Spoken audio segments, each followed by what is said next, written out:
नमस्कार दोस्तों। चुनाव आयोग खुद साबित कर रहा है कि वो बेईमान भी है, अनियमितताएं भी करता है और वो भारतीय जनता पार्टी का एजेंट भी है, चुनाव एजेंट। और नरेंद्र मोदी खुद साबित कर रहे हैं कि वो रुदाली करने वाले पीएम है, भारत के एक सशक्त पीएम नहीं।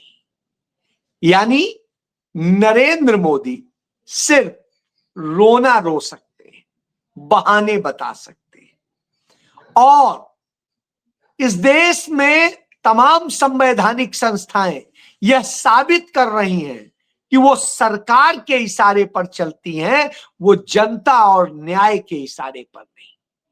वो संविधान से नहीं चलती हैं, वो कानून से नहीं चलती हैं। जी हां, आज ये सब कुछ साबित हो रहा है और इसकी मैं शुरुआत करूंगा कि जिस तरीके से राहुल गांधी ने भारत जोड़ो यात्रा की, भारत जोड़ो न्याय यात्रा की और जय गांधी, जय बापू, जय संविधान, जय भीम, ये सारा जो तमाम रैलियां करी, उनकी पूरी यात्राएं करी, उन सब ने नरेंद्र मोदी भाजपा को डरा दिया है। और अब सबसे ज्यादा जो वोटर अधिकार यात्रा राहुल गांधी ने बिहार में निकाली, उसके परिवर्तन की आंधी मात्र से नरेंद्र मोदी और उनका गैंग इतना डर गया है कि वो तमाम रुदाली करने लगा है। जी हां, साजिशें करने में का 100 सालों का इतिहास है आरएसएस का, और उसी आरएसएस का सबसे नन्हा बच्चा है भारतीय जनता पार्टी। और उस भारतीय जनता पार्टी ने उसे बखूबी समझा है, क्योंकि जिन्ना के पैसे से बनी है पार्टी, जिन्ना के परिवार के पैसे से बनी है पार्टी, आज देश को राष्ट्रवाद सिखा रही। जी, ये सब हो रहा है। मैं ये क्यों कह रहा हूं, इसके पीछे बड़ी सारी वजह है। सदैव से एक परंपरा होती है, सभी देशों में होती है, कि किसी भी देश का कोई प्रधानमंत्री किसी देश की यात्रा पर जाता है, किसी सम्मेलन में जाता है, तो वहां से लौट के यह रिपोर्ट कार्ड जनता के सामने रखता है, प्रेस कॉन्फ्रेंस के जरिए या संबोधन के जरिए, कि इसमें क्या सफलताएं थी, क्या असफलताएं थी, कितना बेहतर अचीव किया गया, क्या हासिल हुआ।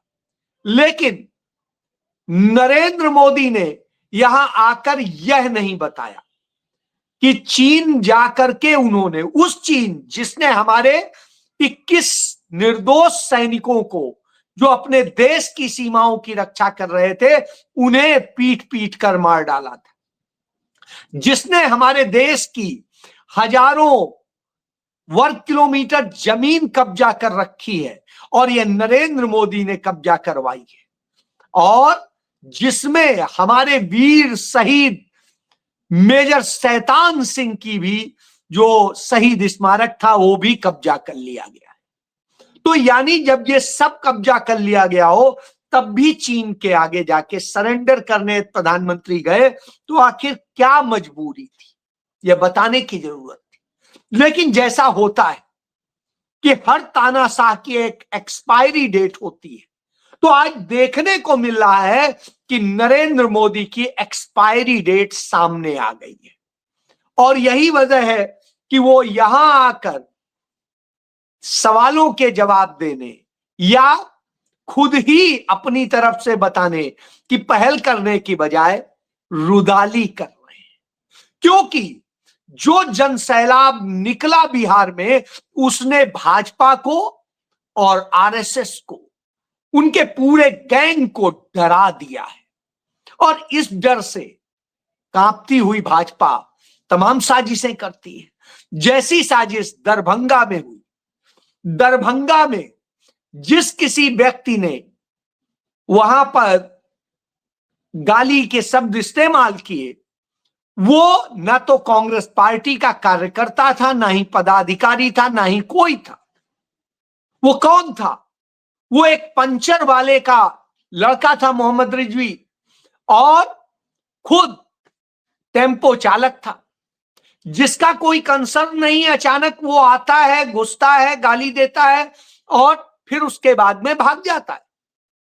बहरहाल जो आयोजक थे उन्होंने सारे सीसीटीवी फुटेज और सब कुछ पुलिस को दिए और दिखाया कि देखिए, हमने तो ऑलरेडी उसको डांट के भगाया, तो अब उसको तो गिरफ्तार कर लिया गया, उसने भी कबूल कर लिया उसका कोई कांग्रेस पार्टी से लेना देना नहीं। लेकिन उसके आधार पर ड्रामे क्रिएट करने का काम हो रहा है।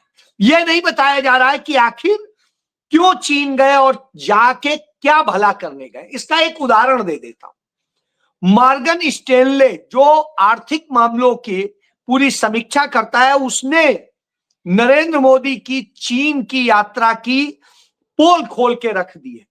उसने बताया है कि अरबों खरबों रुपए का मुकेश अंबानी और उसके अलावा अडानी को लाभ दिलाने के लिए नरेंद्र मोदी चाइना गए थे। यानी देश के लिए नहीं, अडानी के लिए गए थे, अंबानी के लिए गए थे। और उसने बताया है कि कैसे चीन से मुकेश अंबानी सस्ता सोलर प्लांट लेंगे और उसके बाद में उसे जो एनर्जी कास्ट है उसकी 40% कम होगा और रिलायंस की कमाई उसमें 13% से अधिक बढ़ जाएगी। यानी रिलायंस की असेट वैल्यू जो है वो 20 अरब डॉलर बढ़ जाएगी। 20 अरब डॉलर। 2000 तक रिलायंस की कमाई 17% बढ़ जाएगी।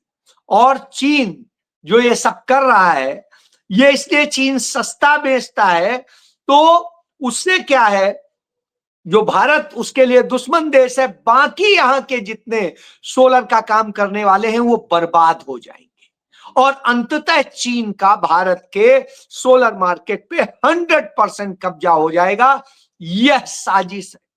यानी भारत के आम सारे व्यापारी या उत्पादक सब खत्म करके चाइना का माल इस तरह से भारत की पूरी मार्केट में डंप कराना है। इसी तरह अडानी का भी धंधा करना है। यानी इन दोनों को अमीर और अमीर बनाना है, इसके लिए यह काम करने गए थे नरेंद्र मोदी। और इन सबसे बड़ी बात, चीन की टेक्नोलॉजी रहेगी। रोज चाहेगा कि यहां के जितने प्लांट बंद हो जाएं और सारा कंट्रोल चीन के हाथ में आ जाए, तो उनके जरिए धीरे धीरे दूसरी और चीजों में इंटर कर जाएंगे। बैटरी उसकी आती ही है, बाकी चीजें। तो अब आप खेल को समझ सकते हैं कि नरेंद्र मोदी क्या धंधा करने गए थे। इसीलिए उसकी उपलब्धियां बताने की बजाय आकर के रोने लगे। और रो किस बात पे रहे हैं कि मोदी जो रो रहे हैं उसमें कि मेरी मां को गाली दी, मैं तो 50-60 साल से 55 साल से सेवा में देश की जुटा हूं, देश की सेवा में देश के अपना सर्वस्व समर्पित कर दिया है, ये कर दिया है, वो समर्पित क्या किया? तुम्हारे पास था क्या यार? तुम भिखारी घर के थे। तुमने जिस तरह फ्रॉड करके, अपने पिता के साथ फ्रॉड करके उनको मरने के लिए मजबूर किया, तुम्हारे पास था क्या? तुमने तो उल्टा इस देश से सब कुछ लिया है, चाहे कपड़े हो, लत्ते हो, जो भी कुछ हो, सब कुछ इस देश ने दिया है। इस देश के लोगों की जो खून पसीने की कमाई है उससे तुमने पाया, और अय्यासी की जिंदगी जी रहे हो और कह रहे हो कि तुमने सब समर्पित किया। बड़ा अजीब सी स्थिति। बहरहाल इस पर क्या होता है, ड्रामे हैं तो ड्रामे देखिए। तो बिहार में इनके जो प्रदेश अध्यक्ष हैं दिलीप जायसवाल, वो भी भावुक हो। इधर नरेंद्र मोदी भावुक होते हैं तो उनके प्रदेश अध्यक्ष भी भावुक हो जाते हैं। फिर उनके साथ में तमाम सारी महिलाएं होती हैं, वो भी भावुक हो जाती हैं। और ये भावुक होने, रोने गाने का कार्यक्रम रुदाली का शुरू हो जाता है, जैसे एक जमाने में राजाओं के यहां रोने के लिए बुलाए जाते थे। वो ऐसे ही बुलाने गए हैं कि मरने पे रोने के लिए बुलाए जाते थे, तो साहब तानाशाह के लिए रोने को बुलाया गया। शायद आपको याद हो, एक श्रीमती प्रियंका गांधी ने एक समय में एक कार्यक्रम के दौरान कहा था कि मोदी पर एक फिल्म बननी चाहिए, तेरे नाम। जैसे फिल्म बनी थी सलमान खान की, उसी तरह इनकी होनी चाहिए, मेरे नाम। क्यों? क्योंकि हर वक्त वो अपनी दर्द, अपनी पीड़ा, अपनी बात करते करते और रोने लगते हैं, भावुक हो जाते हैं। कभी इस देश के लिए नहीं रोए, कभी मणिपुर की उन बेटियों के लिए नहीं रोए, कभी बिल्किस बानो के लिए नहीं रोए, कभी गुजरात में मारे गए 1000 से अधिक लोग जो सांप्रदायिक दंगे में, उनके लिए नहीं रोए, कभी चीन द्वारा मार डाले गए उन सैनिकों के लिए नहीं रोए, कभी पहलगाम में मारे गए सैनिकों के लिए नहीं रोए, नागरिकों के लिए नहीं रोए, कभी पुलवामा में मारे गए हमारे जवानों के लिए नहीं रोए, कभी भी वो कहीं पर भी किसी भी जगह तमाम घटनाओं में मरे, चाहे पुंछ में हो, चाहे रजौरी में हो, चाहे दूसरी जगह हो, जितने मरे किसी पे नहीं रो। वो पंजाब में बाढ़ आई हुई है, लोग मर रहे हैं, परेशान हैं, बेहाल हैं, दर्द से करा रहे हैं, उस पर नहीं रोए। उत्तराखंड में इतने लोग मर गए, उस पर नहीं रोए। हिमाचल में लगातार 3 साल से प्राकृतिक आपदाएं आ रही हैं और सैकड़ों लोग मर चुके हैं, उस पर नहीं रोए। वो तब नहीं रोए जब वायनाड में आई प्रलय और उसके कारण तमाम लोग मरे, सैकड़ों लोग मर गए बेघर, तो साहब उन पे नहीं रोएंगे। जब कोरोना काल में सैकड़ों लोग रोड पर चलते चलते मर गए और भारत सरकार के मुताबिक 24 लाख लोग कोरोना के कारण मर गए, लेकिन उस पर नहीं रो, तो नरेंद्र मोदी कब रो रहे हैं? ये ड्रामे करके। तो साहब जब ये ड्रामे करते हैं तो आता है इन ड्रामों के अतिरिक्त इनके पास है भी कुछ। तो कि आरजेडी और कांग्रेस के मंच से मुझे गाली दी गई, ये मेरी मां का अपमान नहीं, ये पूरे देश के अपमान है, इसे पूरे देश को विरोध करना चाहिए। तो भाई बिल्कुल नहीं, बिल्कुल नहीं अपमान है मेरी मां का, और बिल्कुल अपमान नहीं है जो इस देश का। ये आपका अपना निजी अपमान है, आप निजी केस फाइल कीजिए। हमें नहीं लगता है कि हमारा अपमान है, और जो व्यक्ति ने गाली दी थी उसको कानून के तहत आपने गिरफ्तार कर लिया है। कोई आप राहुल गांधी, सोनिया गांधी, प्रियंका गांधी नहीं हो कि उनके राजीव गांधी की हत्या करने वालों को भी वो माफ कर देते हैं। आप इतने महान हो नहीं, इसलिए हमें नहीं आपके उस पे, और हमें आप पे कोई दया नहीं आती है, क्योंकि हमें पता है आप सिर्फ घड़ियाली आंसू बहाते हो, और वो घड़ियाली आंसू पूरे देश ने देखे हैं, और द टेलीग्राफ अखबार ने वो आपके घड़ियाली आंसू छापे भी थे। तो आप समझिए, पंजाब के 1 दर्जन जिले बुरी तरह बाढ़ से प्रभावित हैं, 3 दर्जन लोग मर चुके हैं, तमाम लोग बेघर की स्थिति है, बुरी स्थिति है। आपको नहीं ध्यान आ रहा है, आपको नहीं ध्यान आ रहा है हिमाचल में कितनी बुरी स्थिति से लोग जूझ रहे हैं।